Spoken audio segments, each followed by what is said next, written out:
Okay, now my computer has broken, and so I am filming this on my phone. I won't get to produce this video and enhance the sound, so maybe I might yell, I don't know. Anyways, I want to go from the logic basics and dive into a more robust philosophical conversation, not by beginning with the pre-Socratics or Plato or Aristotle even, those ancient Greek philosophers which initiated the Western tradition. I actually want to start with Aquinas, a medieval thinker, a late medieval thinker, who is of the Aristotelian school of thought. He's a scholastic.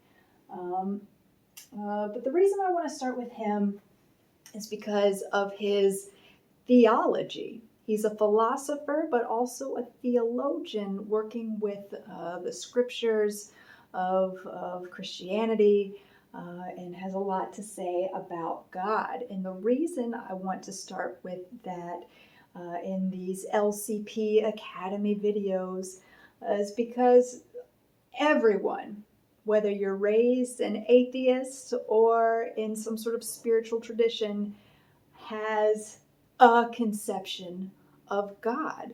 And so when we start to apply the logic skills that we learned to this conversation in a spiritual realm, everyone has at least some personal idea of what it is Aquinas could be talking about. And then we can jump around from there. A lot of the Western conversation in philosophy is tied up in religion in some way, shape, or form, whether it's rebelling against that religious tie or whether it's deeply involved and rooted in it.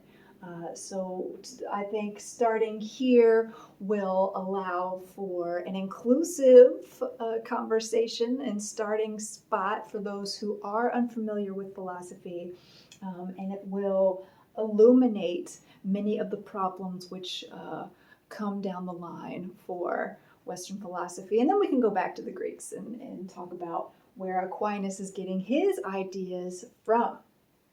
So I redid my board. Hopefully it's attached to the wall a little bit better and won't fall to the floor. All right.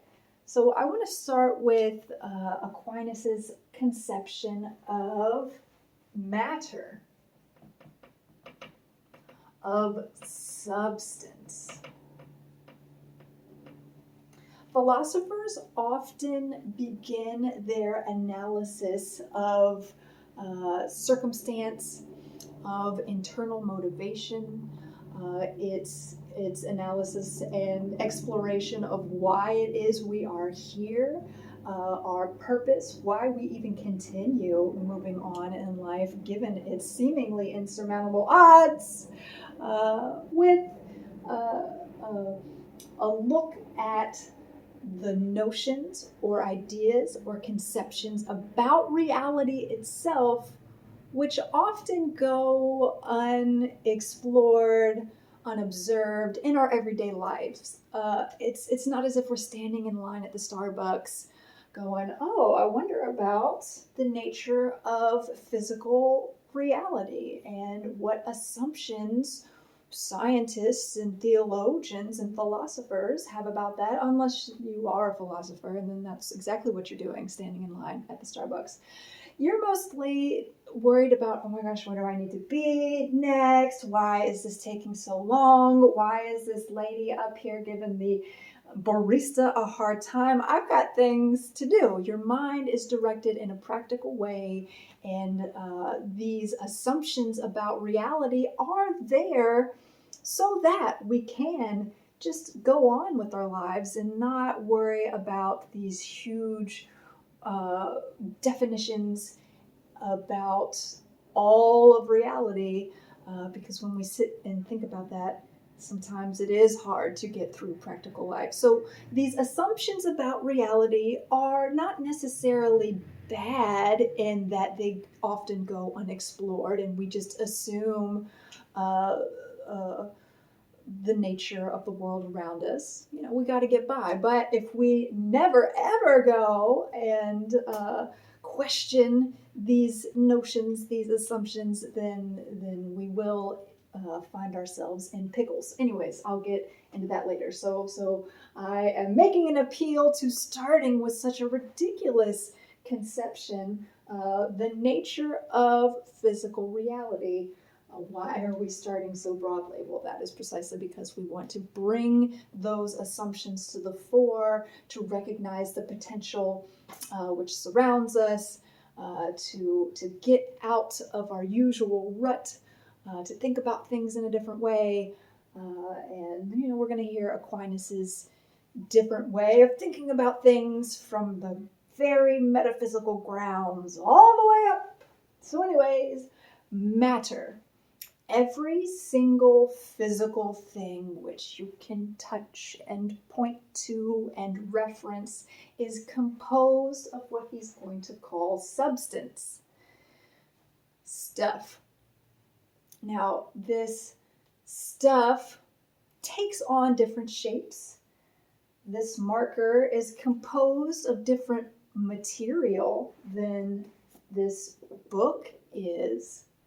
However, both the material of book and the material of marker, I can spell, have something in common. They're both types of material, and there's an underlying idea, at least, which conditions both instances of physical objects. And this underlying material is what he's going to call substance, and it's predicated upon an essence of existence itself. So existence comes in all sorts of shapes and sizes and moments, and those, of course, are important in their uniqueness, but what makes all of reality, all of experience the same in a way, which connects everything together and allows us to compare and contrast and to make observations, to make assumptions, and to get by in this world, is an essence. And the essence, the core of nature, of substance, of material reality, is defined not so much by the limited, definite appearance of it, but the potential which it holds. Substance, of course, appears in a definite way for us. This marker is definitely a thing. It takes a special shape, as does this book, as do I before you. However, how it appears does not define what it is. How it could be used defines what it is. The different things I could do with this book. I could read it, I could slap you across the face with it, I could kick it, whatever. The world is my oyster. That potential, that infinite horizon of possibility is what defines the idea of reality. Things usually take a usual shape. This world is one of habit and patterns. However, as we're seeing now in this pandemic, anything can happen. And that anything could happen, that is what defines the world around us. And in Aquinas' philosophy, that anything can happen, the spontaneity of the world, is determined by a certain divine essence. That's the plan that God has for creation. Its end And what he means by end is purpose.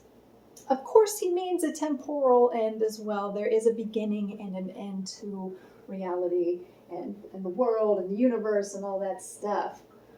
But what allows us to understand a world of flux and change and a wild horizon of possibility where anything could happen is purpose. If we can bring a purpose to it, if we can understand our actions and motivations in terms of a purpose we hope to serve, if we can catch a glimpse, even if just a tiny bit, of God's plan, then we can keep track of both this world as it appears and this substratum of possibility of how the world could be.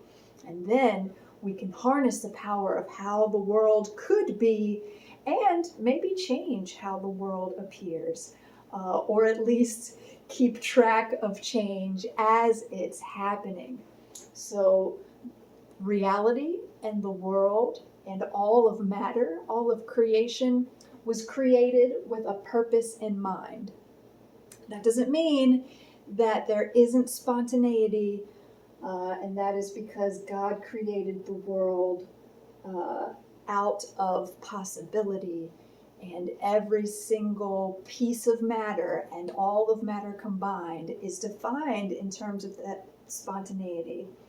And we can do certain things in our lives to occasion that spontaneity. We have autonomy, and we can allow for spontaneity to speak, even though all action is in a way determined. So I'm going to stop there, and we'll reorient ourselves in the next video.